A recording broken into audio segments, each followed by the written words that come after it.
तो ये सिम के स्लॉट्स से नरेश जी इंटरनेट कॉलिंग करके इन सिम से नंबर आ गया। जैसे मान लो मैं बाहर बाहर कोई है, इंडिया के बाहर कोई बैठा है, तो वो इंटरनेट कॉल के थ्रू इस सिम पे कॉल करेगा और इस सिम से तुम्हें कॉल आएगी तो ऐसा लगेगा कि इंडियन नंबर से ही कोई कॉल आ रही है। तो कितनी मशीनें हैं सर ऐसी? इनकी वो 6 मशीन है और सब पे आगे पावर एम्पलीफायर लगा है कि बाहर से पता नहीं चलेगा, सबको लगे कि ये सिंपल कोई एम्पलीफायर टाइप है, वॉल्यूम तेज करने का और ऐसा लगा, बट है ये सिंपल। एक में कितने सिम डलते हैं सर इसमें? इसमें लगभग 256 सिम डलते हैं एक में। आपको भी मैंने सिम कार्ड्स वगैरह मैंने कैमरा जैसे वो मॉनिटर करते थे उसको। सर जो इसको भी इसमें analyze सिम करा जो सर सिम यूज करते थे तो वो क्या फर्जी सिम थी या किसी को वैसे ही हैक करके या किसी का नंबर डुप्लीकेट? वो ये कि मतलब जो हमारे गरीब तबके के लोग होते हैं उनके नाम पे सिम बनवा ली, उनकी आइडिया चालू करा ली और ये सिम सारी ले जाके एक 50-60 सिम ले जाके इनको आगे भेज दी। ठीक है सर। कुरुक्षेत्र निवासी से डिजिटल अरेस्ट के नाम पर लाखों रुपए की धोखाधड़ी करने के एक आरोपी को किया गिरफ्तार। विदेशों से जुड़े साइबर ठगी के तार आरोपी से 278 सिम कार्ड, 6 सिम बॉक्स सहित अन्य सामान किया बरामद।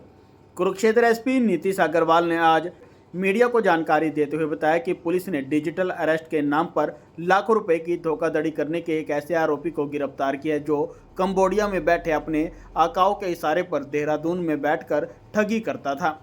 थाना साइबर क्राइम कुरुक्षेत्र की टीम ने डिजिटल अरेस्ट के नाम पर लाखों रुपए की धोखाधड़ी करने के आरोपी अनिकांत भट्ट निवासी दीपनगर देहरादून उत्तराखंड को गिरफ्तार करने में सफलता हासिल की है।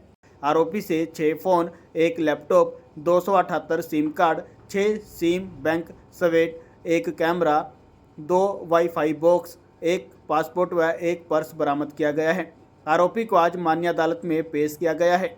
अरेस्ट व्यक्तियों को करा जाता है और उनसे काफ़ी ज़्यादा ठगी इस बारे में करी जाती है। तो हमारे पास भी एक कंप्लेंट आई थी जिसमें एक 83 इयर्स के बाल किशन अत्री जी थे जो आर्मी से रिटायर्ड थे।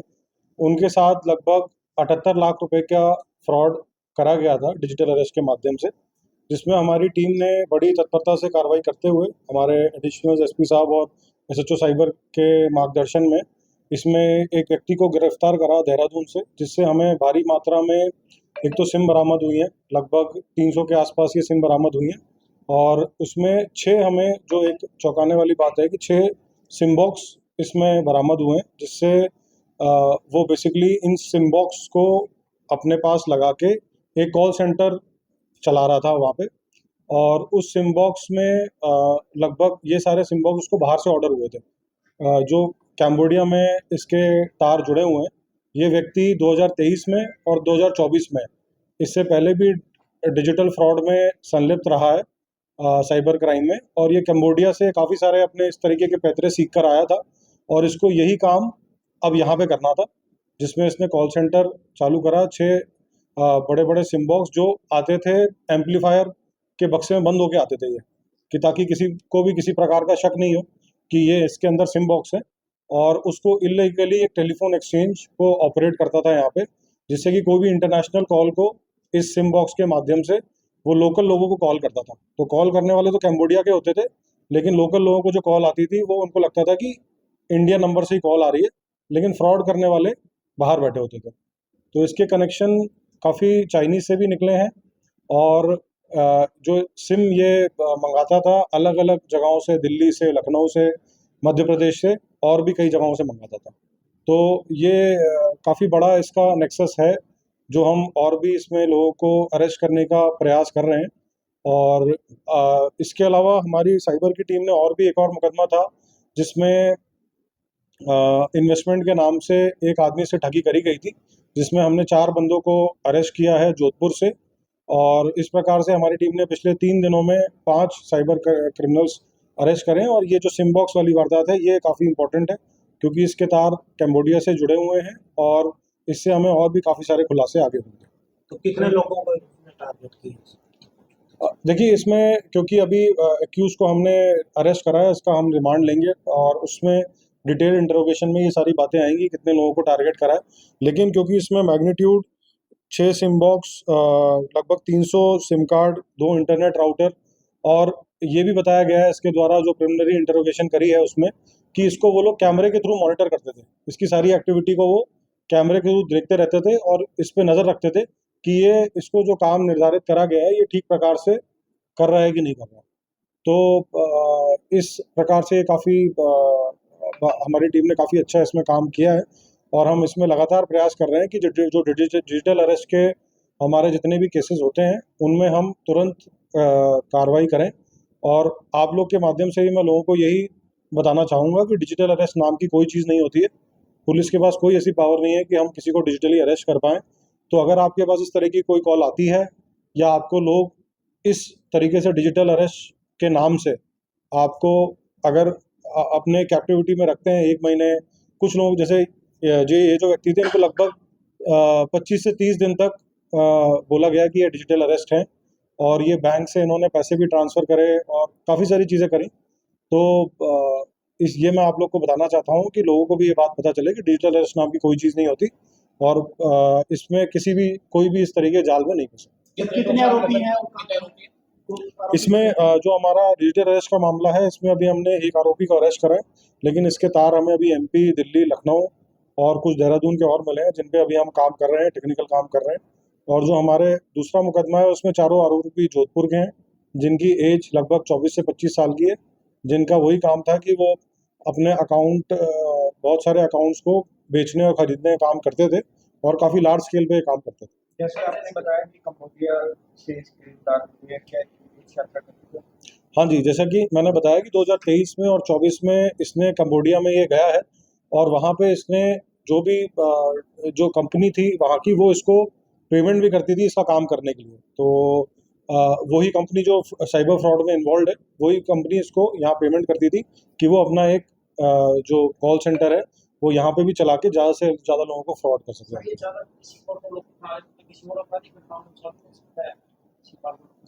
कोई आतंकवादी नहीं, अभी वो कोई ऐसा एंगल इस बात पे समझ में नहीं आया है, लेकिन हम उस एंगल पे भी बिल्कुल कार्रवाई कर रहे हैं, हम उसको भी देखेंगे। लेकिन ये प्राइमरली जो है ये साइबर फ्रॉड का ही मामला था और ये साइबर जो अभी प्राइमा फेसिया जो लगा है साइबर क्राइम से रिलेटेड ही।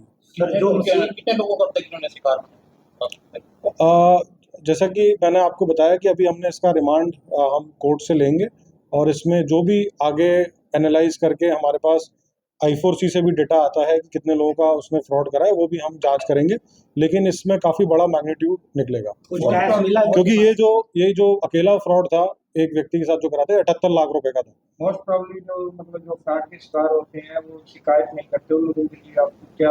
देखिए, मैं सभी से यही बोलना चाहूँगा, बार बार हम हर जो भी हमारी अवेयरनेस कैंपेन होती है उसमें ज़रूर बताते हैं कि किसी के साथ भी कोई भी साइबर फ्रॉड होता है तो 1930 कॉल जो नंबर है हमारा उस पर ज़रूर कॉल करके आपके साथ कोई भी साइबर फ्रॉड हुआ हो तो उसको बताएं, क्योंकि अगर जैसे ही आपके साथ कोई साइबर फ्रॉड होता है और आप अगर 1930 पे कॉल कर देते हैं तो उसकी बहुत ज़्यादा चांसेस होती है कि वो पैसा वहीं पे रुक जाता है और हम आपको पैसा दिला सकते हैं। ठीक है, तो मैं आपके माध्यम से जो हमारा 1930 हेल्पलाइन नंबर है वो दोबारा लोगों को बताना चाहूँगा कि इस पर ज़रूर जैसे ही साइबर फ्रॉड होता है वेट नहीं करें। आपको लगा कि आज आपके साथ आज फ्रॉड हुआ है तो विद इन एन आवर आप कोशिश करें कि आप 1930 पे कॉल करें ताकि आपका जो भी पैसा है वो हमारे सिस्टम में फ्रीज हो जाता है और इसको हम इमीडिएटली आपको दिलवा सकते सर कुछ कैश मिला? हैं। देखिए, अभी वही हमने जो रिमांड इनका लेंगे उसमें हम इनके जितने भी ठिकाने हैं सभी पर रेड करी जाएगी और इसमें जो कार्रवाई आगे आएगी आपको बताया सर मशीन मिली है इनके पास, उसको मिनी एक्सचेंज भी कह सकते हैं? बिल्कुल जी, बिल्कुल मिनी एक्सचेंज की तरह ही ये काम करते हैं। ये बड़े सोफिस्टिकेटेड बॉक्सेस होते हैं, हर किसी को इसका एक्सेस नहीं होता, बल्कि ये जो हमारा इंडियन टेलीग्राफ एक्ट है उसकी भी वायलेशन है। तो ये काफ़ी सीरियस वायलेशन है और इसीलिए ये कोई छोटा मोटा गिरोह नहीं है, ये काफ़ी बड़ा गिरोह है जिस पे हमने आज कार्रवाई करी। सर जांच में कि टारगेट किन लोगों को करते हैं, बुजुर्गों को या रिटायर्ड पर्सन को, ऐसे में?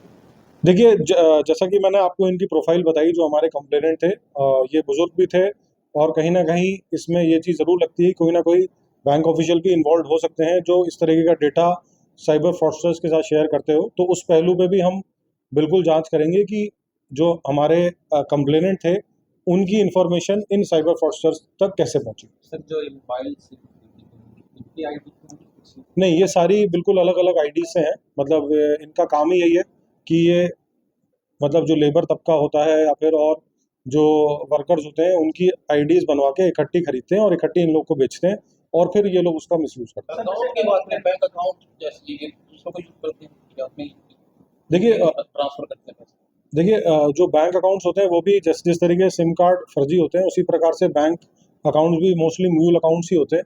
तो उन म्यूल अकाउंट्स के माध्यम से ये लोग लोगों के 2-3 हज़ार रुपये का लालच देके अगेन जो लेबर क्लास होती है हमारी या वर्किंग क्लास होती है उनको झांसा देके 2-3 हज़ार में उनके एटीएम कार्ड और अकाउंट्स की डिटेल ले लेते हैं और उन्हीं से फ्रॉड करते हैं। सर अगर इनकी एजुकेशन की बात करें, क्या कोई ऐसा है कोई आईटी से स्पेसिफिक? देखिए जो इसमें हमने अभी जो देहरादून से लड़का पकड़ा है वो बीटेक में सेकेंड ईयर में उसने ड्रॉप आउट किया था, तो ऑब्वियसली कहीं ना कहीं वो टेक्निकल बेंट ऑफ माइंड तो है ही, प्लस लेकिन जो उसको मेन ट्रेनिंग मिली है वो जैसा कि मैंने बताया कैम्बोडिया से मिली है और जो उधर भी उसने इसी टाइप के जो फ्रॉड्स होते हैं कि लोगों को बहला फुसला के पहले तो उनसे जैसे बातचीत करते हैं, जो हमारी मैट्रिमोनियल साइट्स होती हैं उन पे लोगों से बातचीत करते हैं, फिर एक बार जब आपस में उनकी बातचीत हो जाती है 1-1.5 महीने, फिर उनको इन्वेस्टमेंट के लिए फोर्स करते हैं। तो उस टाइप की गतिविधि में कहीं ना कहीं ये कैम्बोडिया में इन्वॉल्व रहा है। ठीक है। Visual visual